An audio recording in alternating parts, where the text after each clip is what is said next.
സംസ്ഥാനത്ത് മഴയുടെ ലഭ്യത കുറഞ്ഞതോടെ കണ്ണൂർ ജില്ലയിലെ പ്രധാന വിനോദസഞ്ചാര കേന്ദ്രമായ കാരക്കുണ്ട് വെള്ളച്ചാട്ടത്തിലെത്തുന്ന വിനോദസഞ്ചാരികളും അത്ര തന്നെ നിരാശരാണ്.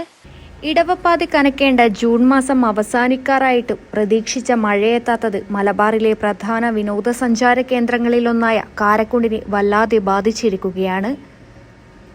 മലമുകളിൽ നിന്ന് പാറക്കെട്ടുകളിലൂടെ പതഞ്ഞൊഴുകി സഞ്ചാരികളുടെ മനസ്സ് നിറയ്ക്കേണ്ട വെള്ളച്ചാട്ടത്തിൽ ഇപ്പോൾ പഴയ പൊലിമയില്ല. കഴിഞ്ഞ വർഷങ്ങളിൽ ജൂൺ മാസത്തിൽ കാലുകുത്താൻ ഇടമില്ലാത്തത്ര തിരക്കനുഭവപ്പെട്ടിരുന്ന ഇവിടെ ഇപ്പോൾ നിശബ്ദത മാത്രമാണ് ബാക്കി. മഴക്കാല ടൂറിസം ലക്ഷ്യമിട്ടെത്തുന്ന സഞ്ചാരികൾ വെള്ളച്ചാട്ടത്തിന്റെ ഇപ്പോഴത്തെ അവസ്ഥ കണ്ട് നിരാശരായാണ് മടങ്ങുന്നത്. വിനോദസഞ്ചാരികളെ ആശ്രയിച്ചു കഴിയുന്ന പരിസരത്തെ ചെറുകിട കച്ചവടക്കാരുമെല്ലാം ഇതോടെ വലിയ സാമ്പത്തിക പ്രതിസന്ധിയിലായി. കാലവർഷം ശക്തമായാൽ മാത്രമേ കാരക്കുണ്ട് വെള്ളച്ചാട്ടം പഴയ പ്രതാപത്തിലേക്ക് തിരിച്ചെത്തൂ.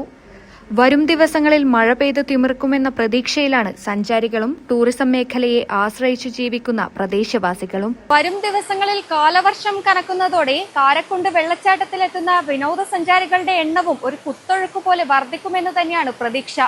കാരക്കുണ്ട് വെള്ളച്ചാട്ടത്തിൽ നിന്നും ക്യാമറമാൻ പ്രണവ് പെരുവാമ്പയ്ക്കൊപ്പം അഞ്ജലി ലക്ഷ്മണ, നെറ്റ്വർക്ക് ന്യൂസ്.